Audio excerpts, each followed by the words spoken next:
Mon nom est Élie, le Tishbite, prophète de l'Éternel. On me surnomme l'homme du feu. Pourtant, ce feu n'est qu'un éclat de la lumière plus vaste que je sers. Cette lumière, je l'ai portée seule, souvent, trop seule.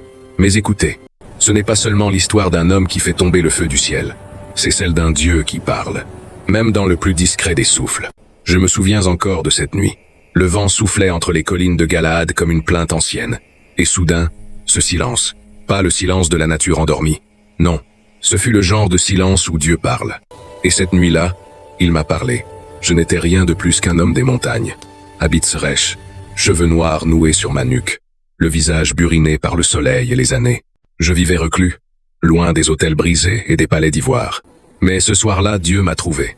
Il m'a dit, « Va, présente-toi devant Achab. » Un roi dit à 7 contre 1. Ce n'était pas une demande, c'était un ordre. Et je savais ce que cela signifiait. Le roi Achab, fils d'Omri, roi d'Israël. Il avait pris pour femme Jézabel, fille du roi de Sidon, et avec elle, le culte de Baal avait envahi le pays comme un feu qui dévore tout. Les autels du Dieu vivant, abattus. Les prophètes de l'Éternel, pourchassés. Le cœur du peuple, endormi dans le mensonge et la trahison. Et Dieu me disait d'y aller. À lui, à Achab. Pas avec des armées, pas avec un glaive. Juste une parole, mon cœur battait fort. Mais mes pieds avancèrent. Je descendis des montagnes, à travers les plaines asséchées, droit vers Samarie, le cœur du royaume souillé. Je n'étais pas un prince, pas un prêtre.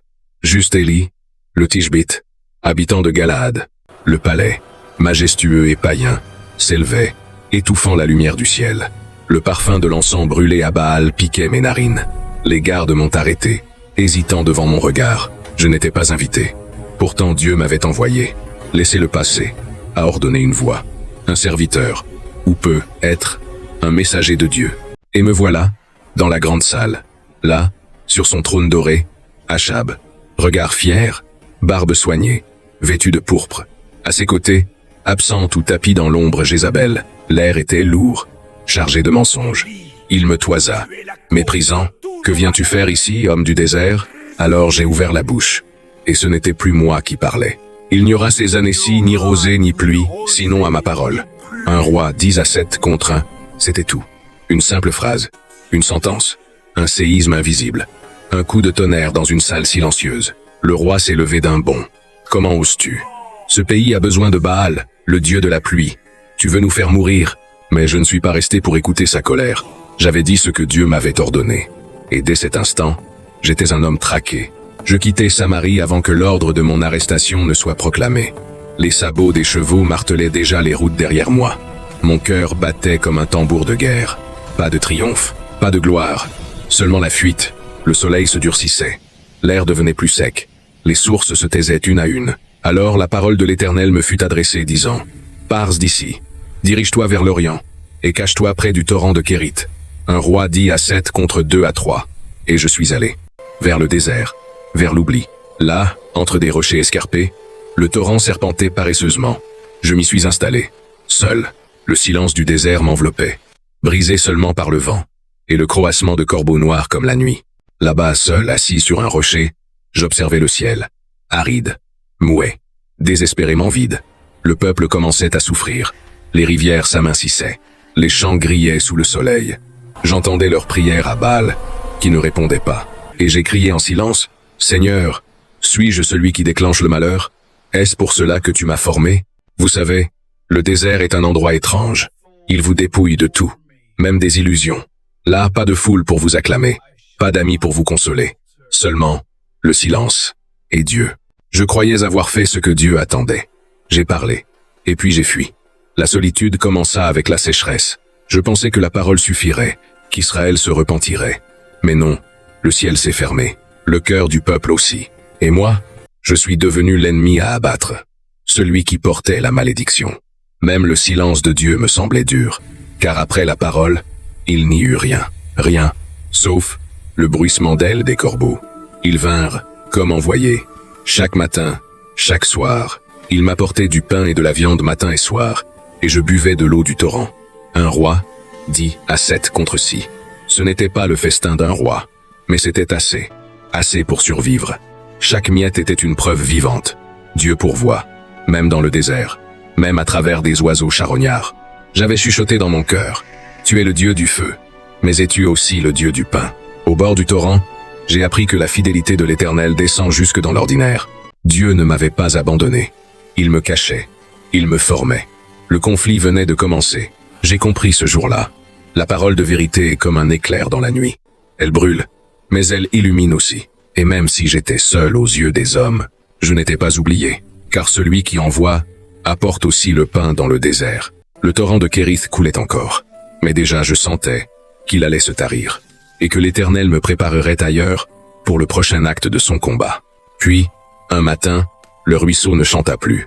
Le filet d'eau qui m'avait soutenu disparaissait, goutte après goutte, avalé par la sécheresse que j'avais moi-même annoncée. Le sol se fendait, mes lèvres se desséchaient, et l'Éternel parla à nouveau. « Lève-toi, va à Sarepta, dans le pays de Sidon, et demeure là. Voici, j'ai ordonné à une femme veuve de te nourrir. Un roi, 10 à 7, contre 9. Sidon, le territoire de Jézabel, la terre de Baal. Devais-je vraiment chercher de l'aide chez une étrangère? Mais je suis parti, poussé par la soif, par l'obéissance, par cette foi encore fragile. À la porte de Sarepta, je l'ai vue, courbée sur son seau, ramassant quelques bâtons sous le soleil brûlant. « Femme, apporte-moi un peu d'eau dans un vase, et, je t'en prie, un morceau de pain. » Elle s'est arrêtée. Son regard, fatigué, creusé par les jours sans espoir. Je n'ai rien de cuit. Seulement une poignée de farine dans un pot, et un peu d'huile dans une cruche. Je ramasse 2 morceaux de bois puis je retournerai chez moi. Je préparerai cela pour mon fils, et moi, nous mangerons. Et puis nous mourrons. Un roi 10 à 7, 12. Ce n'était pas seulement le pain qu'elle n'avait plus. C'était l'espérance. Et j'ai prononcé des mots qui dépassaient ma propre foi. Ne crains point. Va, fais comme tu as dit. Seulement prépare-moi d'abord avec cela un petit gâteau, et tu me l'apporteras. Ensuite, tu en feras pour toi et pour ton fils. Car ainsi parle l'Éternel, le Dieu d'Israël. Le pot de farine ne s'épuisera point, et la cruche d'huile ne se videra point, jusqu'au jour où l'Éternel fera tomber la pluie. Un roi, dit à 7, 13, 14. Elle aurait pu refuser, me chasser. Elle avait de quoi nourrir seulement 2 paumes, mais elle a obéi, silencieuse, tremblante, obéissante, même dans la contrée de celle qui voulait m'ôter la vie. Et le miracle est venu dans le silence. Chaque matin, elle ouvrait le pot, et il y avait encore de la farine. Chaque soir, quelques gouttes d'huile coulaient encore. Un roi, 10 à 7, 15. Ce n'était pas spectaculaire. Pas de feu du ciel. Juste la fidélité discrète d'un Dieu généreux. Mais alors, quelque chose que je ne comprenais pas, frappa sans prévenir. Le fils de cette femme, son unique enfant, s'effondra. Le souffle de vie le quitta. Elle accourut brisée, criant « Qu'y a-t-il entre moi et toi, homme de Dieu? Es-tu venu chez moi pour rappeler mes fautes à Dieu et faire mourir mon fils ?» Elle me tendait un enfant sans respiration, et des accusations teintées de douleur. Mon cœur vacilla. Je pris l'enfant dans mes bras si légers, trop immobile. Je montais dans la chambre où je demeurais, et je me jetais à genoux. « Éternel, mon Dieu, ferais-tu venir le malheur sur cette veuve chez qui je demeure, en faisant mourir son fils ?» 3 fois, je m'étendis sur lui, criant, suppliant, haletant dans la prière. « Éternel, mon Dieu, je t'en prie, que l'âme de cet enfant revienne au-dedans de lui. » Un roi, 10 à 7, 20, et 1. Et alors je ne peux le décrire d'aucune autre façon, j'ai senti un souffle. Léger, chaud, vivant. Le garçon ouvrit les yeux. Je suis descendu, le tenant contre moi. La veuve s'était effondrée, le front contre la terre. Maintenant, je sais que tu es un homme de Dieu, et que la parole de l'Éternel dans ta bouche est vérité. Ce jour-là, ce fut son fils, qui revint à la vie. Mais c'est ma foi qui fut ressuscitée. J'avais vu le feu, j'avais goûté à la faim, et désormais j'avais assisté à une résurrection. Le Dieu que je sers n'est pas seulement le juge des cieux, il est le donneur de vie. Et moi, le prophète de feu, je découvrais qu'avant le feu, il y a la vie. Notre pain ne tarissait toujours pas, mais un nouvel appel approchait. Et le ciel commençait à murmurer. Cela faisait maintenant 3 années de sécheresse. 3 années sans pluie, sans rosée. 3 années de culpabilité étouffée sous les danses frénétiques de Baal. Et pourtant, au fond de moi, je savais que le temps était venu. L'Éternel me dit, « Va, présente-toi devant Achab, et je ferai tomber de la pluie sur la terre. » Un roi, 10 à 8 contre 1. En chemin, je rencontrai Abdias, un homme aux yeux anxieux mais au cœur fidèle. Intendant du palais du roi, il avait caché, à l'abri de la fureur de Jézabel, 100 prophètes de l'Éternel dans des grottes par cinquantaines. Il risquait sa vie chaque jour, Et moi, je croyais être seul. Ce jour-là, pour la première fois depuis longtemps, j'ai vu une lueur, la fidélité cachée. L'Éternel avait réservé des témoins, même dans l'ombre. Quand j'arrivai devant Achab, il gronda comme un lion blessé. « Est-ce toi qui troubles Israël ?» 1 Roi 10 à 8, 10 à 7. Je le fixai. Le feu de Dieu en moi ne recula pas. Ce n'est pas moi qui trouble Israël, mais toi et la maison de ton père, parce que vous avez abandonné les commandements de l'Éternel, et que tu as suivi les Baals. 1 Roi 10 à 8, 10 à 8. S'il est celui qui vous fournit la pluie, pourquoi pas même une rosée en 3 ans? S'il ne peut faire descendre même la rosée, peut-être en fera-t-il descendre le feu. Alors je lui lançai un défi. Que tout Israël monte sur le mont Carmel, qu'il amène les 450 prophètes de Baal et les 400 d'Astarté, nourris à la table de Jézabel. Là, sur cette colline où le ciel embrasse la terre, nous verrons qui était Dieu. La foule s'amassait, inquiète. Le vent soufflait, sec, soulevant la poussière desséchée. Mon cœur battait, non de peur, mais d'une étrange paix. Je me tins debout, seul, face à 850 hommes en vêtements de cérémonie, les visages peints, les bras tatoués, les seins battus. Ils dansaient déjà. Je m'écriais, « Jusqu'à quand clocherez-vous des deux côtés? Si l'Éternel est Dieu, suivez-le. Si c'est Baal, suivez-le. » Mais le peuple ne répondit rien. 1 Roi 10 à 8, 20 et 1. Alors je proposai cette épreuve. 2 autels, 2 taureaux. Chacun en sacrifierait un, mais on n'allumerait pas de feu. Le Dieu qui répondrait par le feu serait reconnu comme le véritable Dieu. Les prophètes de Baal acceptèrent. Ils préparèrent leur offrande. Toute la matinée, du lever du soleil jusqu'à midi, ils crièrent, dansèrent, tournoyèrent. « Baal, réponds-nous !» 1 Roi 10 à 8, 20. Mais il n'y eut ni voix, ni réponse. Rien. Je les regardais se lacérer, gémir, tomber dans une folie étrange. Et je compris. À ce moment-là, leur Dieu est sourd, absent, inexistant. À midi, je m'approchai et me mis à les railler. Crier à haute voix. Il est Dieu, n'est-ce pas? Peut-être il médite, il est occupé, il est en voyage. Peut-être dort-il et il faudra le réveiller. 1 Roi 10 à 8, 27. Mais l'après-midi passa, et toujours rien. Le soir venu, je marchais vers le centre. Lentement, un silence s'installa. Le vent s'arrêta. Je relevai les pans de ma tunique en lin, nouai la ceinture, et commençai à reconstruire l'autel de l'Éternel, renversé depuis longtemps. 12 pierres, une pour chaque tribu d'Israël. Pas une de moins, même si tout semblait dispersé. Je rassemblai les morceaux de l'histoire, les fondements de l'alliance. Je creusai une tranchée autour de l'autel. Puis je fis disposer le bois, le taureau découpé. Et je fis ce qu'aucun prêtre n'aurait osé. J'ordonnai de verser de l'eau. 4 cruches, à 3 reprises. 12 cruches.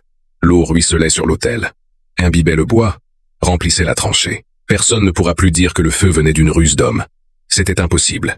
Et c'était là tout le but. Quand Adonai est là, les 2 premières lettres du mot impossible disparaissent. Alors, je m'approchai, je levai les bras, et je priai sans danse, sans hurlement, sans coupe dans la chair.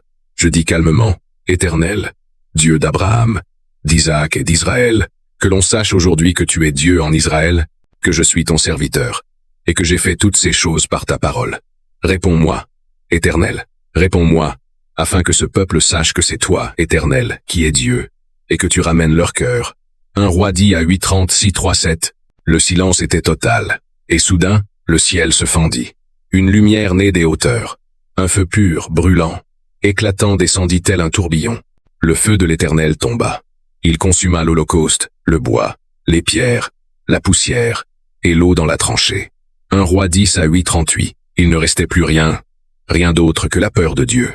Le peuple tomba face contre terre et cria, « C'est l'Éternel qui est Dieu, c'est l'Éternel qui est Dieu. » 1 Roi 10 à 8:39. Ce jour-là, le mensonge fut démasqué. La vérité, incarnée dans un feu saint, brûla les idoles. J'ordonnai que les prophètes de Baal soient saisis et mis à mort au torrent de Kishon. Et ensuite, je priai encore.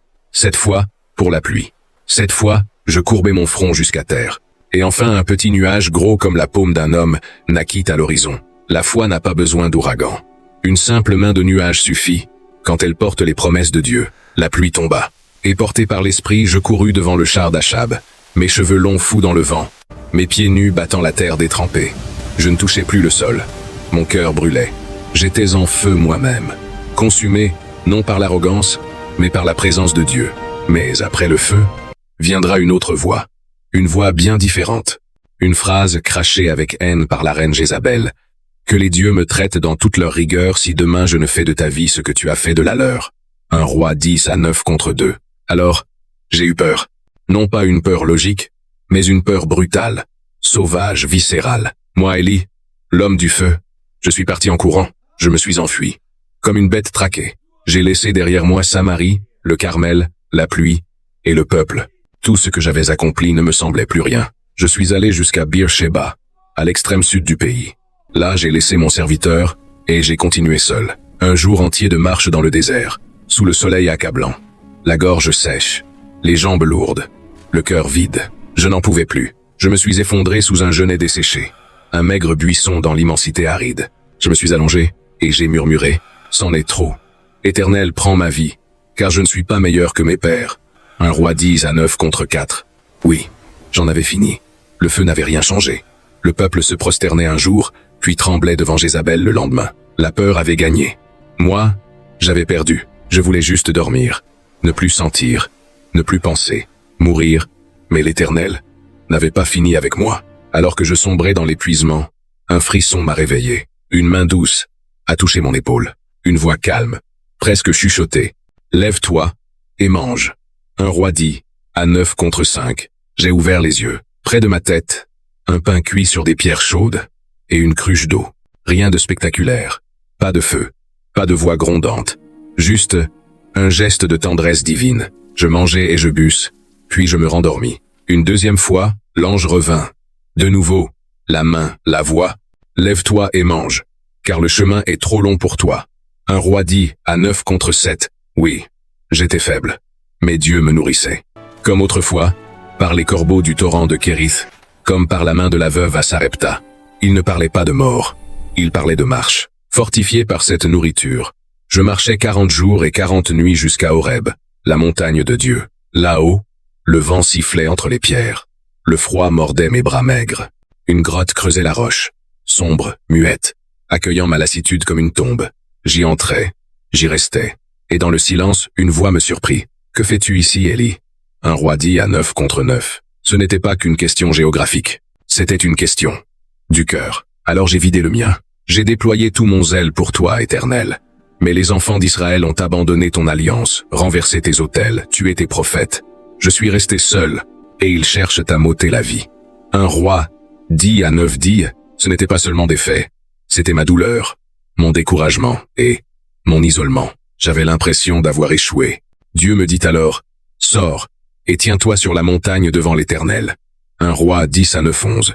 Et alors, il se manifesta. D'abord, un vent puissant, brisant les montagnes et fendant les rochers. Mais l'Éternel n'était pas dans le vent. Ensuite, un tremblement de terre, qui fit trembler la terre sous mes pieds. Mais l'Éternel n'était pas dans le tremblement. Puis un feu flamboyant, éclatant, comme les flammes du Carmel. Mais l'Éternel n'était pas dans le feu. Et enfin, un souffle, mais pas un vent. Non, un murmure doux et léger. Un roi 10-9. À cet instant, j'ai compris. Je me suis couvert le visage avec mon manteau. Et je suis sorti. Pas pour défier, mais pour écouter. L'Éternel, le Tout-Puissant, ne se révélait pas toujours dans la puissance. Parfois, il parlait dans le fragile, le discret, le silence, le cœur. Alors la voix revint, mais plus douce, presque paternelle. « Que fais-tu ici, Élie ?» J'ai répété mes craintes, mes plaintes, et il m'a répondu, non par des reproches, mais par une mission. « Va, reprends ton chemin par le désert. Oins Hazaël pour roi de Syrie, Jéhu pour roi d'Israël, et Élisée comme prophète à ta place. » Un roi 10-9. Et surtout, cette vérité qui fit fondre mes murs intérieurs. Je me suis réservé 7000 hommes en Israël, tous ceux qui n'ont point fléchi le genou devant Baal. Un roi 10-9. Oui, je n'étais pas seul, je n'étais jamais seul. Le feu avait fait tomber les idoles, le souffle venait me relever, et je me levais. Le désert n'était plus une fuite, il devenait route. Et sur ce chemin, quelqu'un m'attendait. Tout avait changé.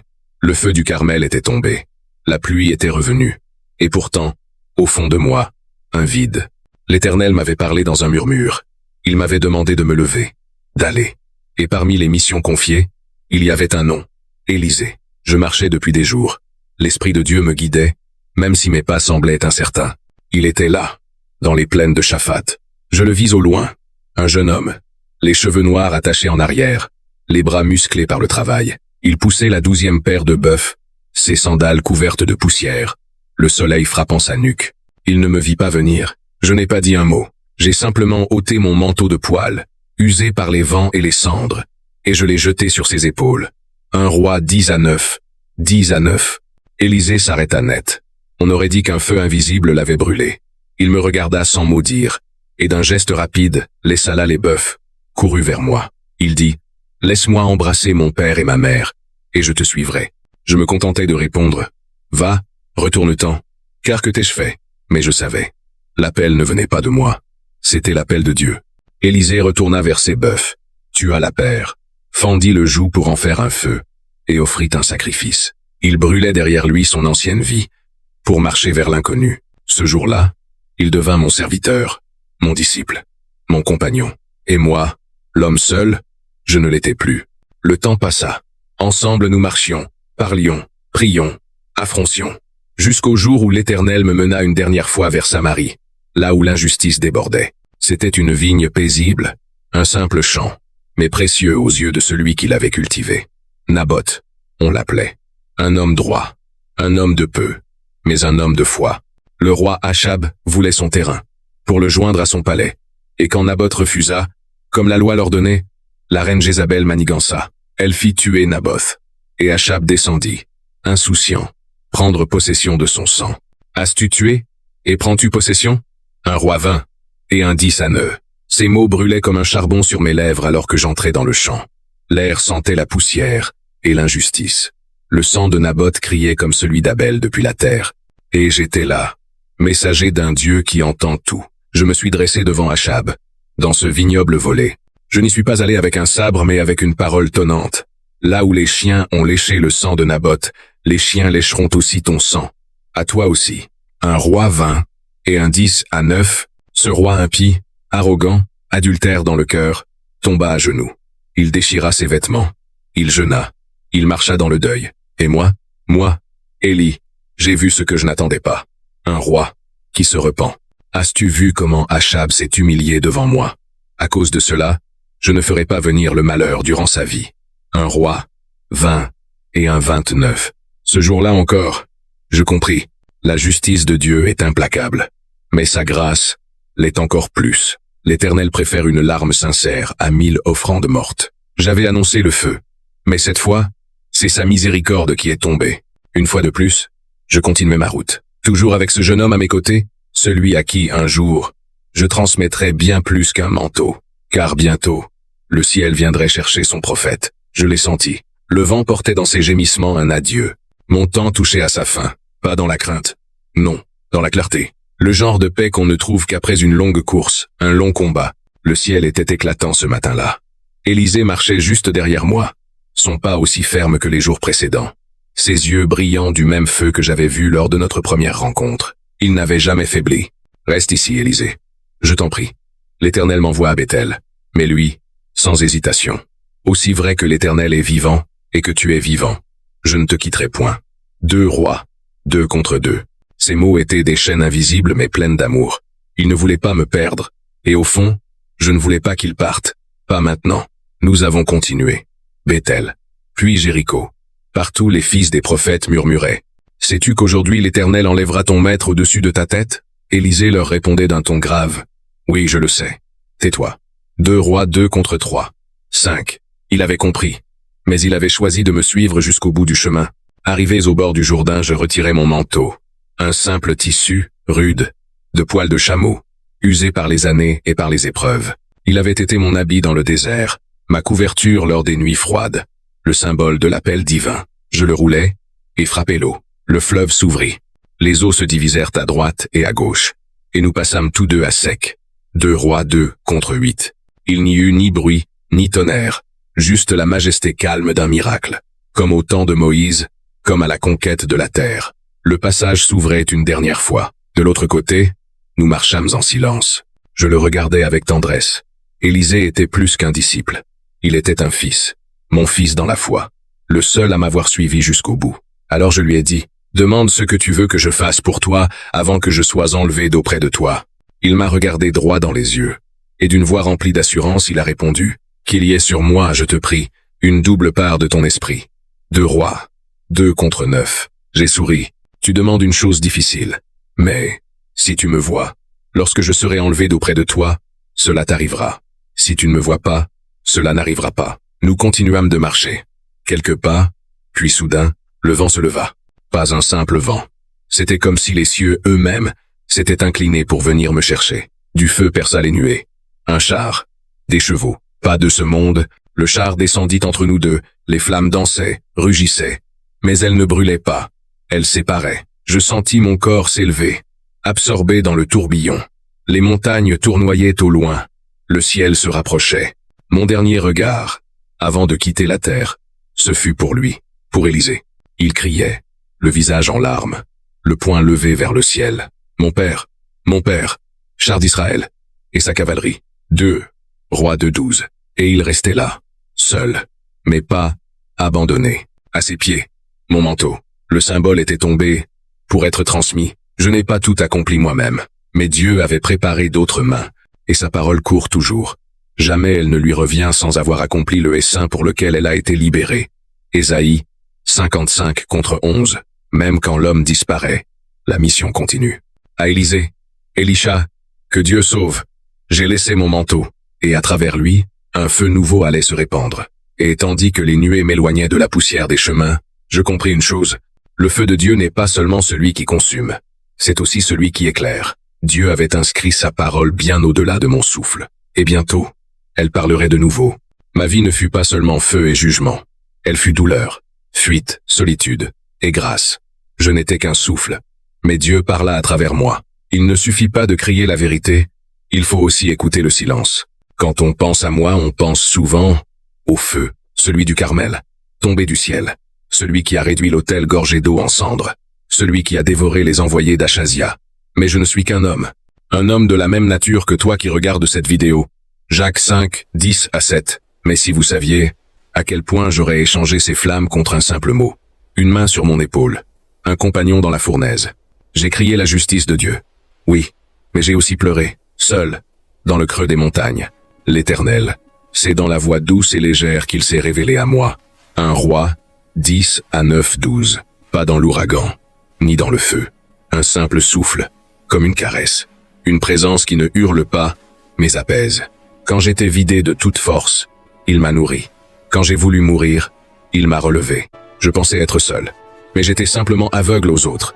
Je me suis réservé 7000 hommes qui n'ont pas fléchi le genou devant Baal. 1 Roi 10 à 9, 10 à 8. C'est facile de croire qu'on est l'unique juste, quand on ne voit pas les genoux fléchis dans le secret. Il y avait Abdias, la veuve de Sarepta, Élisée, et des milliers d'autres, fidèles dans l'ombre. Je n'étais jamais seul. Je croyais finir seul. Mais l'Éternel a mis sur ma trace le fils de Shaphath, Élisée. Je ne voulais pas de disciple. Je ne pensais pas en mériter un. Et pourtant, il m'a suivi. Moi qui voulais me cacher, lui voulait me voir jusqu'au bout. Donne-moi une double part de ton esprit. 2 rois. 2 contre 9. Pas pour briller, mais pour porter. La vérité, le fardeau, l'espérance. Je n'ai pas déchaîné le feu pour le spectacle, mais pour rappeler à un peuple qui hésitait qu'il y a un seul Dieu. Et ce qui compte, ce n'est pas que les flammes tombent encore, mais que le souffle soit transmis. Ce manteau n'a jamais été le mien. Il venait d'Anneau. Je l'ai simplement porté un temps. Et aujourd'hui, je le passe. Parce qu'un ministère fidèle n'est pas fait d'éclairs, mais de succession. Car ce n'est ni par la force, ni par la puissance, mais par l'Esprit de l'Éternel. Zacharie 4, contre 6. Nous ne tenons pas les promesses de Dieu, ce sont elles qui nous tiennent. Moi je suis parti.